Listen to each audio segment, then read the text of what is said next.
Hi, and welcome to I'll Have You Know. This is Tim, Hi, this is Kyle Rowland. and we're part of the production team for I'll Have You Know. Before we get going with today's episode, we are here to announce the winners of the drawing we've had recently. Thanks so much, everyone who left a review on Apple Podcasts. We, of course, are very grateful for anyone who has reviewed or subscribed to the podcast so far on any platform. But we did just run a drawing from March 1st to March 15th. And we're going to go ahead and announce our two winners. So if you left a review on Apple Podcasts with the screen name, if you will, of Life is Wonderful Love or the screen name of TX Trash, I would love it if you would please email me at jgsbalumni@rice.edu. That's JGSB as in Jones Graduate School of Business, alumni at rice.edu. And we would love to send you some swag. We've got some really great podcast t-shirts, and we'll throw some other stuff in there. So again, if you left a review under the name Life is Wonderful Love or TX Trash, please email me and we would love to send you some stuff. Awesome. And more importantly, even though the period of time where people could submit to be eligible for the drawing is closed, we still want to hear back from you, the listeners, on what you feel and how you feel about the podcast. What do you like? What do you dislike? What do you want to hear more of? We're always interested in feedback. So please leave a comment on Apple Podcasts or wherever you download your podcasts. Awesome. Thanks so much. Please, again, like Tim said, feel free to reach out whenever you have comments. Y'all, I think, know where to find us. Thank you so much, Kyle. And now on to the show. Today on I'll Have You Know.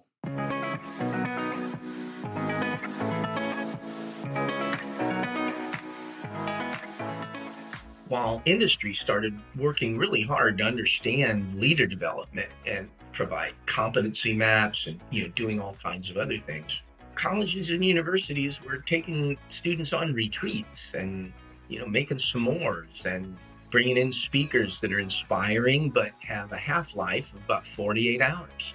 Through our measurement work, we've discovered a lot of things that just don't produce, that are mainstays in leadership programs in colleges and universities. Welcome into I'll Have You Know. This is another episode with your host, David Droogleever, Rice Business Class of 2012. And on the line with me today, I have Tom Kolditz. This is a lot to unpack here in terms of what Tom has done. So Tom is a retired brigadier general in the U.S. Army. He's out of West Point. At West Point, he led the Department of Behavioral Sciences and Leadership at West Point. He also has a PhD in social psychology, so we can say Dr. Kolditz as well as General Kolditz. He's the founding director of the Leadership Development Program at Yale School of Management and is currently the executive director and founder of the Doerr Institute of New Leaders here at Rice University. I'm sure we'll unpack that more and describe the charter there. That program was a top university program 2019 by the Association of Leadership Educators. In 2017, Tom received the Warren Bennis Award for Excellence in Leadership. And most recently, January 2021, he has published the book Leadership Reckoning, subtitle, Can Higher Education Develop the Leaders We Need? Whew! Tom, welcome to the podcast. It's a pleasure to have you today. Thanks, David. It's an honor to be on. Tom, I know I said a lot there, and would you like to introduce yourself and help us to understand perhaps the skim across the waves that maybe adds color to what I just said in terms of how you got here today and why leadership development is your focus area today? Well, sure. I'm a recovering academic. I'm a really pragmatic person, as you might expect after having 30 plus years in the military. But the last part of my military experience, 12 years, was at West Point, working in the Department of Behavioral Sciences and Leadership. And it was in that role that I kind of figured out how leaders can be developed in higher education.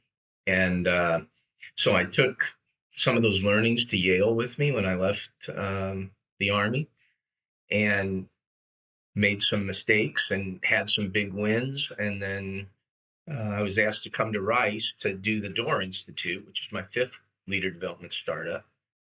And I think I was able to get well beyond what happened at Yale and even at West Point. I had always thought that if I had some resources and some freedom, that I'd be able to build and lead a development enterprise in a private university that would make it as good as the service academies. It would make it as good as other places that put a high emphasis on leadership. So that's sort of what happened over the last 20 years. Interesting. And one of the things that comes out to me, and I know you're alluding to it, this focus on developing leaders in higher education instead of outside of those institutions writ large. Can you help us to understand why you feel that leadership development in higher education is a place to execute that charter instead of outside of higher education or in business or other areas? So higher education has evolved with a focus on 18 to 25-year-olds, which, if you know much about developmental psychology, it's the perfect time to learn important things that you want to carry with you going forward, whether it's how to swim or Mandarin or, in our case, leadership. Higher ed graduates 2.2 million people a year.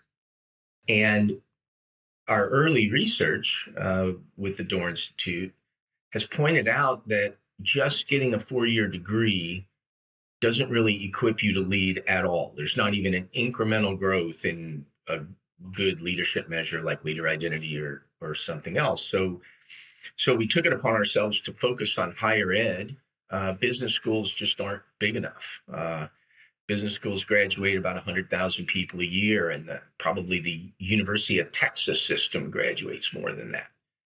So really, if we want to have strategic impact and improve the circumstances in our country with respect to leadership, whether it's presidential leadership or running a T-ball team, we need to focus at higher ed, both graduates and undergraduates, as they pass through that developmental experience.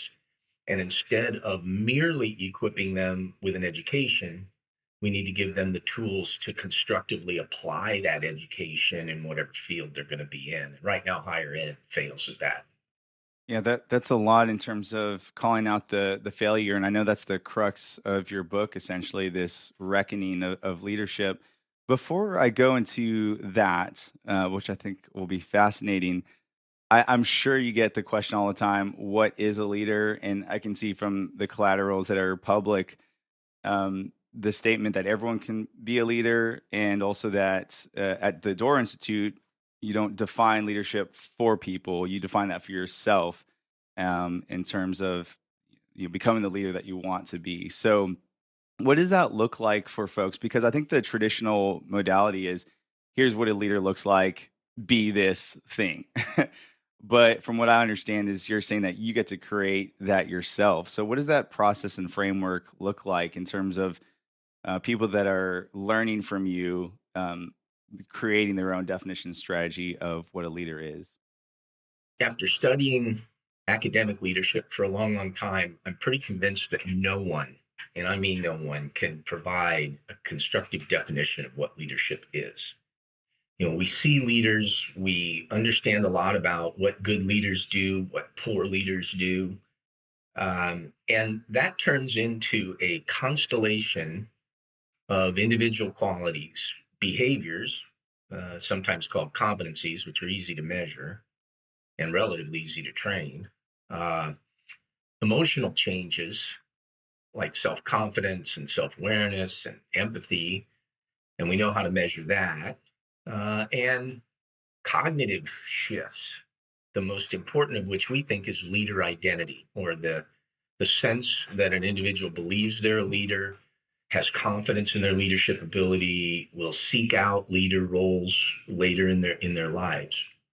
And so rather than participating in the academic food fight about what leadership is, what we do is work one at a time with individuals. When you think of this constellation of qualities, they probably already have some. And then there are others that are perhaps weaker. And that gives us the opportunity to enhance their strengths in an intentional way, and also to remediate some of their weaknesses so that they come out of the experience more capable to lead. So what we're about in the Doerr Institute is not doing definitive research that says this is what leadership is. We want to create more and better leaders. And so that's how we do it. We focus on individuals. We don't crowd people into classrooms. For the most part, we work one-on-one, and we allow them to select the things that they want to do. And by doing that, a couple magic things happen. First of all, we get the right people. When I was at the Yale School of Management, I made most of the leadership experiences mandatory for all MBAs, mandatory coaching, mandatory classes, and so forth. And there was always, 30%, 40% of the people in the back of the room with their arms crossed saying, well, I'm going to be a finance guy. I don't need to work on teams. I'll cut my own deals. I don't need any of this leadership stuff. And it's a waste of time to bring people like that into a developmental program. So we benefit tremendously at the Doerr Institute by having people self-select in and choose the things that they think will be constructive for them, that'll be good for them. Academe has a tendency to think that if something is good for one person in a given field, that it's good for everyone. So everyone takes the same physics test. Everyone's required to write poetry if they're in a poetry course. And in the Doerr Institute, that's not the approach we take. We don't just transfer knowledge. This is a human development project. And so the humans have to have a lot of input in order to make it work. Yeah. So what I heard there is, I think the self-selection is huge, and then after that, the part of, hey, this is something that you have to really engage and lean forward in terms of your own development and having your own ideas, and then your work helps to essentially nurture and accelerate that process. Did I catch that correctly? Yeah, I think you got it. And just so we understand the scope and charter of the Doerr Institute, it's here at Rice University, of course, and is it focused on Rice students, or is there other conversations and connections, engagement opportunities outside of Rice University? Well, fundamentally, our charter focuses on graduate and undergraduate students at Rice. So they're our sweet spot. They are the people that we do most of our work with and for. But there are other groups that we've worked with that augment that. So, for example, we've worked with Rice HR to help train people in Rice HR to do coaching and other kinds of developmental strategies with Rice staff. We teach an outward-facing leadership coaching certification course called Coach Rice. And that's for members of the Houston community and others. And we use the proceeds of that to plow back into our mission of developing students.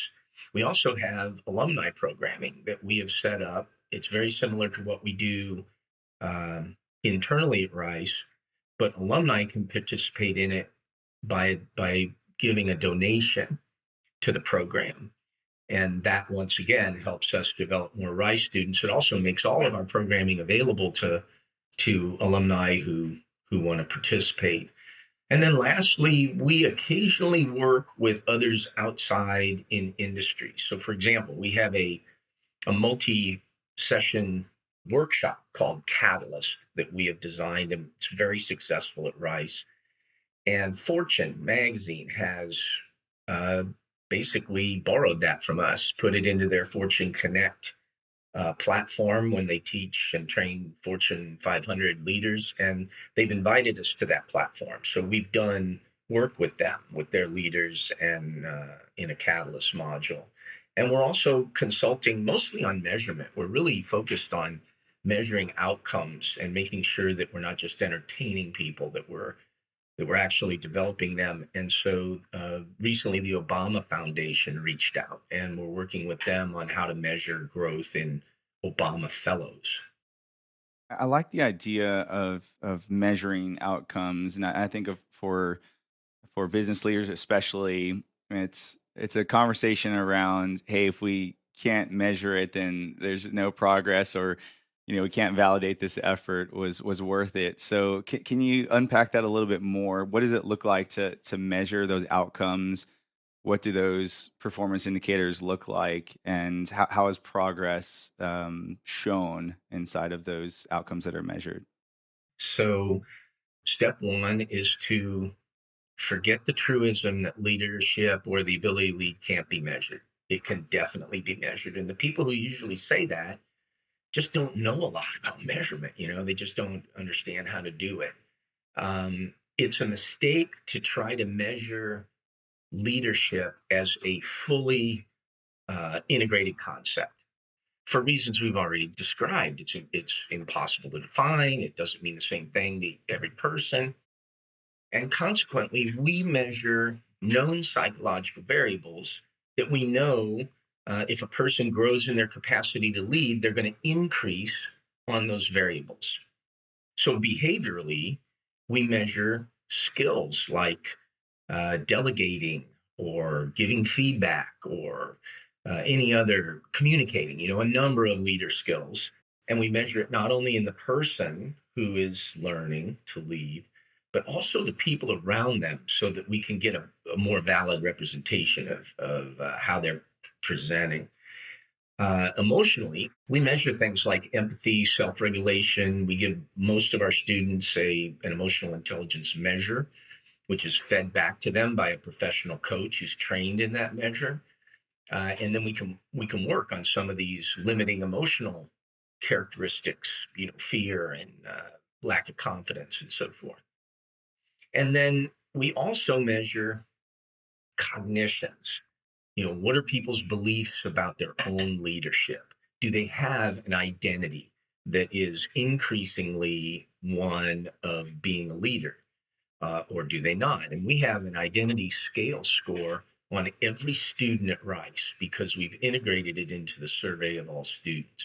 So we know about students who go through our programming and students who don't go through our programming, and we can use that for some really sophisticated measure. We also measure psychological variables that are better described as well-being variables. So, for example, sense of purpose, life satisfaction, psychological distress. And we see big changes on all of those variables. And so we're using validated, published, existing psychological measures that are in alignment with leader growth. And that is the best way to measure leader development. That's a game changer. That is an absolute game changer. The fact that we can confidently communicate that those are measurable, and anyone that wants to improve can enter into that space where it's like, hey, here's where I am now, and I can actually improve. There's a way to put your finger on that improvement. One of the things that popped out to me when you talked about giving feedback, um, I'm thinking about my manager. Like, what about receiving feedback? Is that one of the measures as well? Well, I don't know if we measure receiving feedback as much as we deliberately work with it when we're one on one with a student who got some difficult feedback.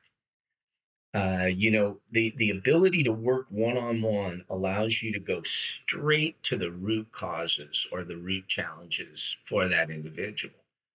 And there are some really exciting indicators that we're having an impact. For example, we've just started doing work on retention at Rice, who stays, who goes, and so forth. And what we found is that Black, Latinx, and Native American students retain at a 10% higher rate at Rice if they've gone through Doerr Institute programming. And we have a lot more work to do on that, but it's really promising that we can make these kind of changes that impact diversity and inclusion by developing people rather than having them sit through lectures or speakers or panels or any of the things that usually get thrown at them. And we also see big changes in individuals that are in a certain degree of psychological stress, but perhaps not really needing full-blown psychological or psychiatric counseling. And we did an ROI study that suggested that 90 to 120 fewer students are going to the counseling center because they've gone through Doerr Institute programming. And it is a causal study and a causal link. So it's not just a correlation. And what we can do then is we can go back, and it's better for the counseling center to not be overwhelmed. It's less expensive for Rice if they don't have that extra 100 people to work with.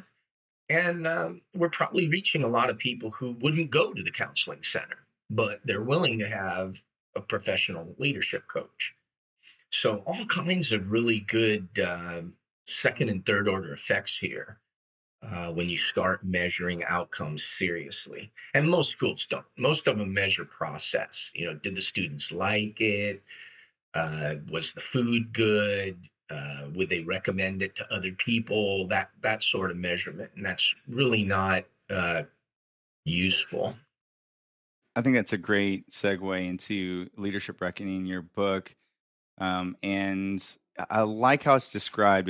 It's taking to task higher education. So this idea that higher education has made this fundamental claim to develop leaders, and I think that narrative is baked in for most folks, right? So even when I think about my own parents, they want me to go to American education, higher education, to improve myself and go make an impact out in the world. So, what precipitated, and I know you're alluding to it, but what precipitated the effort to write this book out and to make that the focus area, and to make that so public? Because you could argue that's a very incendiary, could be an incendiary statement, right? Saying that, hey, you all have failed. You say you're going to do all this stuff, but you failed at it. So can you help walk us through that thought process to where this is what you wanted to get published?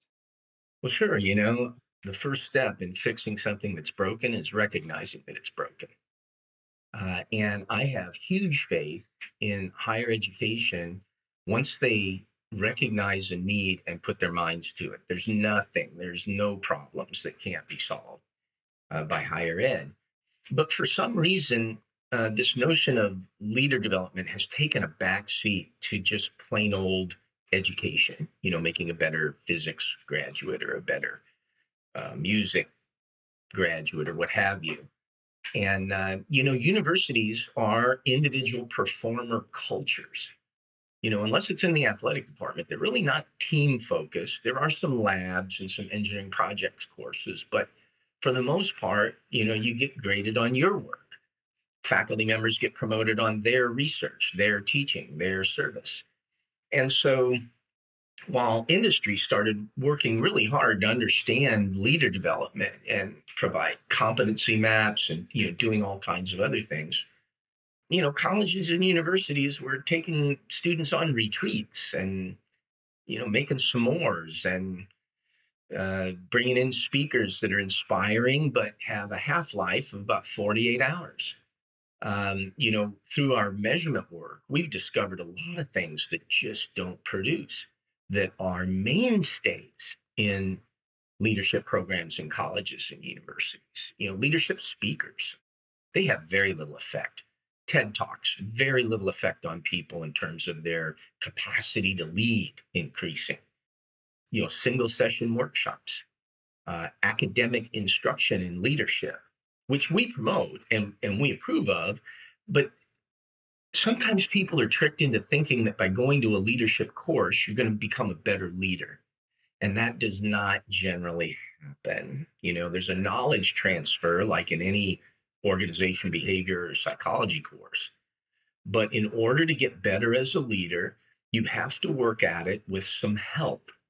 You do it and you get better at it. And if you have someone that's really professional working with you, they can shape you so quickly, and you can get so much better so quicker. I mean, I can remember the same thing when I was a kid. My dad used to take us to play golf, and I was a baseball player, so I could hit the ball a mile, but usually in the wrong direction. And it took about, half an hour with a golf pro, and I was twice as good. And that's what we're seeing with leadership in universities when we use professional people, not untrained mentors, not peer coaches, total pros from the Houston business community that are certified by the International Coach Federation and that have a very specific skill set. People who are educated, trained, and experienced at something are better than people who are not. And universities have not discovered that in leader development yet. Wow. Yeah, thank you for that color, and I can hear the passion in your voice in that. So I love it. I absolutely love it. I want to give you a shout out as I go through the list of endorsements for Leadership Reckoning.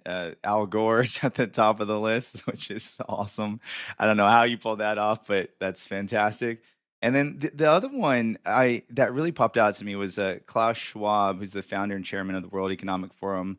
He said that the book gave a directional compass, I'm paraphrasing a little, directional compass and framework for the fourth industrial revolution. And the reason that popped out to me is because I myself have spent most of my corporate career in big tech.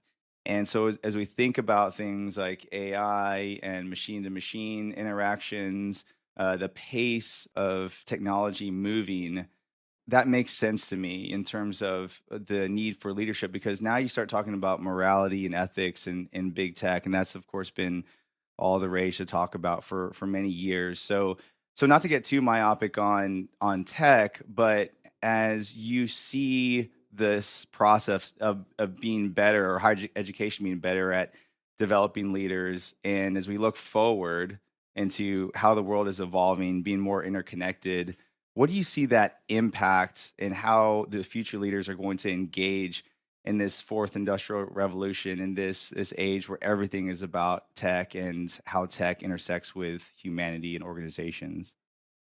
A lot of education has been focused on tech. And one of the things I learned actually through my own hiring to Rice is that sometimes the people who know the most about a new concept or product or technology are among the least equipped to create a company or to otherwise make that technology available to other people. I was hired in a process involving a executive search, a headhunter, and the headhunter worked for John Doerr. And as I talked to him, and we're friends now, and I know him pretty well, the process that he described that he does for Mr. Doerr is really Kleiner Perkins, or the John Doerr's venture capital firm, will find a very promising young tech entrepreneur, somebody that has a big idea, somebody that has technology that's going to potentially change the world. But in most cases, those people aren't prepared to lead or to create a company. So, and a headhunter will go out and find a CEO, find a COO, find a CFO, and they will build a company around that person. And the reason they have to do that is because higher education does not equip people to move forward with their education. They give them an education. They do a great job at that, but they don't give them the tools to apply it. And we see this all the time with young people who want to do things, but they just can't seem to get others behind it. They just can't, seem to make it happen. And we want to eliminate that. It's true that businesses that do leader development do better, but they shouldn't have to. Businesses sell services, make widgets, develop technologies. They shouldn't have to run a developmental enterprise because higher ed failed to do it. They should get at least a partially baked product from higher ed. And that is not happening right now. And it hurts society writ large to have people who are well educated but not interpersonally adroit enough to get things done. I love that, because I'm thinking about my own career and how many different leadership development programs I've been through after school, and seeing, to your point, the amount of resource, time, and energy that businesses devote to developing leaders. and different rotational programs and other classes are bringing in consultants, etc. So Tom, maybe one or two more final topics, and I want to leave you some space for a call to action here. This I'm going to call this a movement that you're creating, and it's a big movement, right? To change the way that higher education is thinking, and not just that, but also the approach of higher education towards developing leaders. What does success look like for you, or maybe what are some of those milestones as you look forward in this movement that you are leading and shepherding forward? We know in the Institute, we think it's an attainable goal for us to improve 1,000 schools, 1,000 colleges and universities, and cause an enhanced developmental experience for 1 million students a year. We think that's attainable. And the way that we're going about it initially is we have a relationship that we built with the Carnegie Foundation for the Advancement of Teaching. And so we are building and administering an optional or elective classification. Carnegie classifies all universities, R1 research universities, R2 community colleges, whatever they are. But there are also elective or optional classifications. So we've built one for leadership education and development called Leadership for Public Purpose. And we're pretty much finished. It's in the later stages of the pilot phase. And in late 2021 and early 22, we will field that to 4,500 schools in the US, Canada, and Australia as an option, and most of them will not exercise that option, especially in the first year or two. But most of those schools have developing leaders in their mission statement or in their vision. And consequently, when stakeholders look at their university, whether they're an alum or a prospective student or even a faculty member, and the school says it's developing students as leaders, but they haven't achieved this Carnegie classification in leadership, it's going to be dissonant, and it's going to create a lot of pressure for schools to self-examine and improve. And that's all we're really looking for. We don't want to tell them how to develop leaders, although we share everything. We share our data, our measurement instruments, our business practices, all of it. But what we want are for universities to self-examine, to look at themselves and say, are we doing silly leadertainment things? Navy SEALishness. Are we doing some of these crazy, ineffective things? And are there better ways that have emerged in leader development science for us to graduate more and better leaders? And that's what we want at the Doerr Institute. We want an honest self-examination. And then this is not rocket science. Any university can do the right and valid things. It's just there's been a tradition of sort of bottom feeding that has grown into something that's deeply embedded in these schools now. And they just have to shake it. They just have to look at themselves with an honest, an intellectual honesty about what they're doing for their graduates, and then do better. That's it. And we think we can get 1,000 schools involved in the next 5 to 10 years. Love that. And that answers my question on my list here about your big, hairy, audacious goals, or your BHAGs, as they say. The audience here that's listening, as of now, is primarily focused of the Rice Business alumni community and students. So I want to pass the conch shell to you to give some parting words or call to action, keeping in mind that a lot of the Rice Business graduates are listening.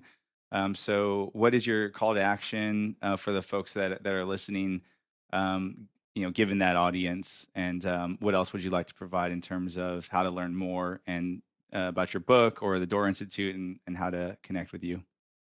Well, our real call to action is raising awareness. So when Rice Business grads are talking to graduates of other fine institutions, it would be great if they brought up this issue and got people talking about how leaders are developed in other business schools or in other university settings. I've talked to multiple boards of trustees from universities, Simmons in Boston and Seton Hall in on the East Coast. And usually when we get to that level, magic starts to happen because boards of trustees can ask hard questions and they can get things done. It usually does not start at the individual professor or program level. They're too far down the food chain. So for those that have influence with other schools, we'd love some buzz. Leadership Reckoning helps. We took 3 copies of Leadership Reckoning and sent them to the provosts and presidents of the top 200 schools in the country. So there's, and we've gotten thank you notes from Howard University and the University of Pennsylvania and, all kinds of places for doing that. And so that part of the movement has already begun. And, we'll take any kind of help we can get on that visibility. You can buy Leadership Reckoning by going to our website at doerr.rice.edu or going to Amazon or, wherever you want. And we're proud of the book. I mean, we think it's an exciting book, but we didn't do it to sell books. We did it to raise awareness, and we'll probably give away as many books as we sell. So, look the book over if you have the time. There's a pretty good audio book that was read by a guy named Tom Kolditz. So, you'll be able to, I know that guy. to hear it if you prefer that. But that's something that you can do. The Doerr Institute runs solely on gift funds. And we have ways for alumni to donate to the Doerr Institute and to participate in it that way. If an alum would care to do that, or an alumna, we appreciate it. And we will turn that into development for students. We just did our budget analysis with the provost and the budget people. And, one of the things we're really proud of is that we spend more money delivering to students than we do salaries. I mean, we will develop 800 to 850 Rice students this year with 9 full-time people. We're probably the most efficient delivery mechanism on campus in that way. Now we have probably 80 other people who are vendors or volunteers or grad student workers or what have you. So it's in terms of its impact, it punches way above its weight. In particular, we have an opportunity now where we give stipends to students who have financial needs and who couldn't do a leadership role on campus, like student association president or something. We give them stipends. They compete for them, and we give them stipends. And this year, we're going to name each stipend after a donor. And these are not gigantic gifts. They're, $3,000 to $5,000 kind of gifts, but they have huge impact for a young person who, instead of being a waitress, now she can go and be, on the student council or run a Rice club or something like that. And it's one way for people to deliberately and directly impact a young person's development as a leader at Rice. So I just mentioned that. It's something that we're just starting to do. We've done the stipends for a while, but allowing them as a naming opportunity is new. Yeah, that's fantastic. And I believe before offline, you'd mentioned some programs for folks that either in the MBA program or maybe post MBA at Rice. Would you like to call that out as well? Yeah, it's very exciting. And of course, we have outsized participation by MBAs in all of our programming. We also have a custom designed coach training course just for MBAs at Rice. We're looking to do possibly a second one, 2 a year. I already mentioned the coach training that alumni could come to, and we've trained many Rice alumni as professional coaches, and they augment their income with that, and they, it becomes a professional credential and a skill set. We offer professional coaching to Rice alumni, again, on a donation basis. But, by the time we give those alumni about a 10 to 15% discount, and they can deduct the donation from their taxes, it's the cheapest way in Houston to get a coach, without a doubt. And again, these coaches are well-developed coaches in the Houston business community. They teach, they're coaching oil execs in the morning and Rice students in the afternoon. So they're very high-quality people delivering measurable results. Thank you for that. And so I think that wraps up for today, Tom, slash Dr. Kolditz, slash General Kolditz. So this has been an absolute pleasure. I have goosebumps on right now, just thinking about the movement and just changing the game. That's what you're doing. I think it's so cool. So for folks listening, if you don't see it in the show notes, you can find out more about the Doerr Institute at doerr.rice.edu. So that's doerr.rice.edu. Or similarly, you can go to leadershipreckoningbook.org to check out Tom's book. So Tom, thank you so much. It's been a pleasure, and I cannot wait for folks to tune in. Thanks, David. This has been I'll Have You Know. Thanks for listening. You can find links and more information about our guests, hosts, and announcements on our website, business.rice.edu. Please subscribe to this podcast wherever you find your favorite podcasts and leave us a comment while you're at it and let us know what you think. I'll Have You Know is a production of Rice Business and is sponsored by the Rice Business Alumni Board. The hosts of I'll Have You Know are myself, Christine Dobbin, and David Droogleever.